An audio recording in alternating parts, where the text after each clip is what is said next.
भाई जो गुरु वचन पे डट गे, कट गए फंद 84 के। तो गुरुदेव कह रहे हैं सुर नर मुनि जन छल बल मारे, और उनकी क्या चलेगी? छल बल यानी अपने जबरदस्ती इनसे गलत काम करवा के ऋषि साधना करने जंगल में गए, वहां ब्राह्मणाटी कर दी, कोई अप्सरा भिजवा दी, कर्म फोड़ के फिर बाज दी। तो हमारे ही दुरुपयोग कर रहा परमात्मा के बच्चों की स्त्री बनाई, उन्हीं में से पुरुष बनाई, इनके अंदर ऐसी गंदी भावना भर दी और ये आपस में एक दूसरे का नाश कर निकले हुए। संतानोत्पत्ति बाई फोर्स। क्या कह रहे हैं? विचार करने की बात है। कितनी बड़ी बात गुरुजी ने कितने सरल शब्दों में कह दी, कितनी बड़ी बात कितने सरल शब्दों में। इसलिए वो वाणियां अमर वाणियां हैं कि भग भोग्या भग उपजय, भग यानी योनि, जहां से बच्चे उत्पन्न होते हैं स्त्री के गर्भ से, उसको कहते हैं भग। संस्कृत का शब्द है भग, भग मानी योनि। भग भोग्या भग उपजय, जब तक तुम इस भग के चक्कर में पड़े रहोगे, स्त्री मिलन में, भोग विलास में पड़े रहोगे, काम वासना में पड़े रहोगे, चाहे तुमने सार नाम ले लिया, चाहे सतनाम ले लिया, चाहे गुरुजी की गोद में बैठे हो, वो बार बार उसी भग से जन्म लेगा। भग भोग्या भग उपजय, और भग से बचा ना कोई। और भाई जो कोई भग से बचे भगत कहावे सोए। तो जिस दिन तुम विषय वासनाओं से मुक्ति पाओगे, अपनी धर्म पत्नी को अपनी धर्म की बहन बनाओगे, उस दिन तो तुम भगत कहलाओगे। ले लिया मैंने सार नाम, ले लिया मैंने सार शब्द, 1 लाख रुपए दे के सतलोक आश्रम धनाना में, ओम सोहम सत कबीरा।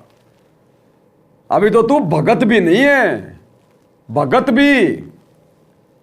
मालिक कहते हैं भग से बचा न कोई, और जो कोई भग से बचे भगत कहावे सोई। अभी तो तुम भगत भी नहीं हो, प्रथम मंत्र के योग्य भी नहीं हो, जो सार शब्द लेकर, सार नाम लेकर भी रमेणियां कर रहे हैं, औरतों के पीछे दौड़ रहे हैं, भोग विलास कर रहे हैं, काम वासना में सुअर की तरह नाक रगड़ रहे हैं। क्या कह रहे हैं गुरुदेव? ध्यान से सुन लो कि इस काल ने हमारी ऐसी दुर्गति कर रखी है, परमात्मा की आत्माओं में से एक को बना दिया स्त्री, एक को बना दिया ये पुरुष, और आपस में उलझा के मार दिया इनको, इनका सत्यानाश कर दिया। भोग विलास करवा करवा के, एक आत्मा को स्त्री एक आत्मा को पुरुष, और भोग विलास करवा करवा के दोनों का सत्यानाश कर दिया। क्या कह रहे? ध्यान से सुन लो। दुरुपयोग कर रहा परमात्मा के बच्चों की स्त्री बनाई, उन्हीं में से पुरुष बनाई, इनके अंदर ऐसी गंदी भावना भर दी और ये आपस में एक दूसरे का नाश कर निकले हुए। स्त्री बनाई और पुरुष बना दिए मालिक की आत्माओं का, और अब ये भोग विलास कर करके एक दूसरे का सत्यानाश करने में तुले हुए हैं। इसीलिए परमात्मा बार बार कहते हैं कामी क्रोधी लालची इनसे भक्ति ना होए, और भक्ति करे कोई सूरमा जात वर्ण कुल खोए। अरे उस समय सूरमा भगत कहलाओगे जब इन विषय विकारों से दूर हटोगे। नारी पराई आपनी, परमात्मा अपनी वाणी में कहते हैं कि आग पराई आपनी हाथ दिए जल जाए। कि अग्नि चाहे पड़ोसी की हो चाहे तुम्हारे चूल्हे की हो, अगर उसमें हाथ दोगे तो क्या होगा? हाथ जलेगा। वो अग्नि ये नहीं देखेगी मैं इसके घर की हूं या इसके पड़ोस की हूं, अग्नि का काम है जलाना। आग पराई अपनी हाथ दिए जल जाए। नारी, नारी यानी स्त्री, नारी पराई अपनी भोगे सर्वस जाए। अब इससे ज्यादा गुरु और क्या कहेगा? अब गुरु तुम्हें लाइसेंस देगा? अब गुरु तुम्हें रमेणी का लाइसेंस देगा क्या? अरे फिर इन सरकारों में जो एक तरफ तो नारे निकालती हैं, नारे लगाती हैं कि भारत को नशा मुक्त करो, भारत को नशा मुक्त करो, और दूसरी तरफ वही सरकार दारू के ठेकों को लाइसेंस दे रही है, बियर की फैक्ट्रियों को लाइसेंस दे रही है, तो क्या खाक भारत मुक्त होगा नशे से?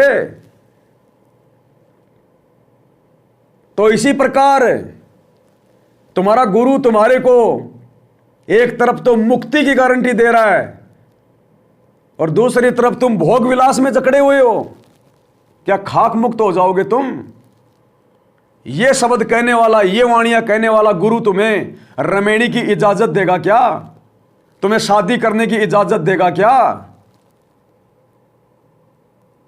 भैया इस आग के कुएं में जिसने कूदना है वो ही कूदेगा। गुरु किसी को नहीं कहता कि आग के कुएं में कूद जाओ। गुरु ने तो स्पष्ट कर दिया कि आग पराई अपनी हाथ दिए जल जाए, नारी पराई अपनी भोगे सर्वस जाए। अब इससे ज्यादा गुरु क्या कहेगा?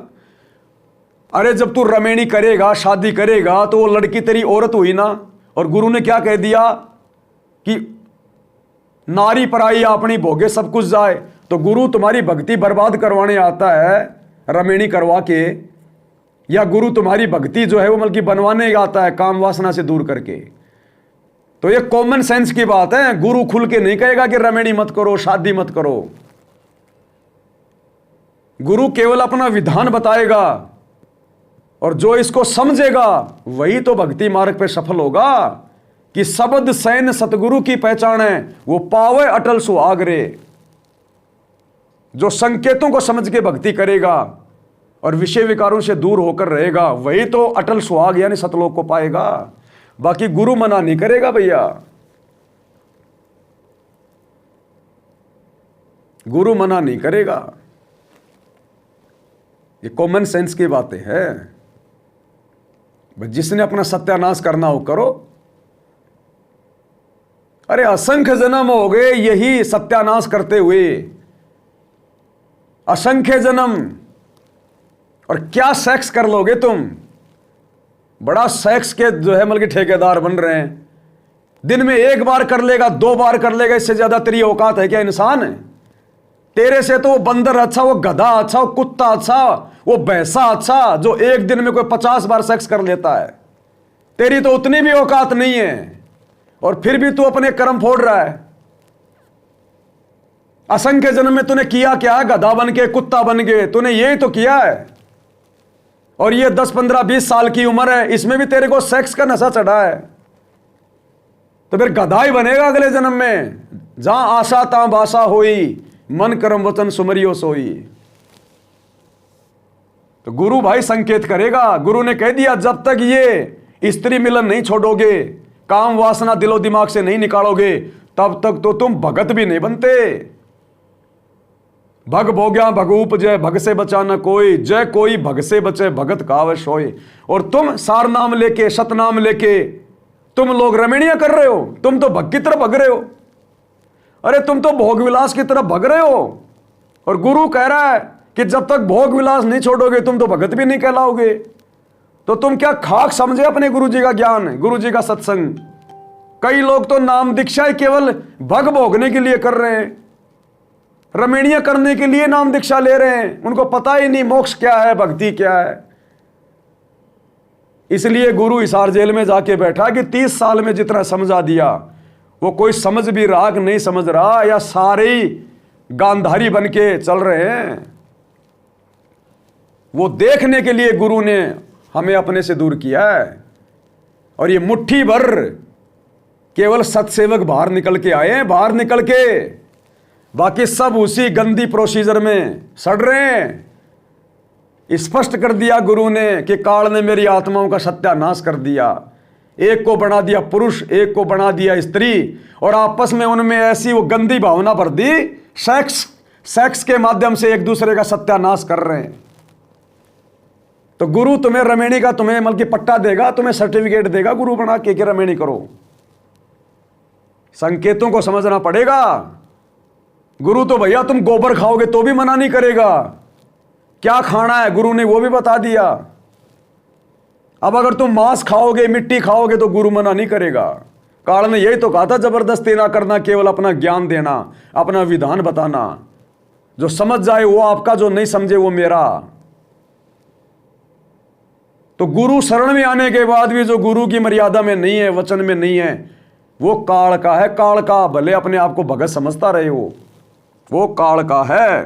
भाई जो गुरु वचन पे डट गए, कट गए फंद 84 के, कट गए फंद 84 के, कट गए फंद 84 के। भाई जो गुरु वचन पे डट गए, कट गए फंद 84 के, कट गए फंद 84 के, कट गए फंद 84 के। भाई जो गुरु वचन पे डट गए,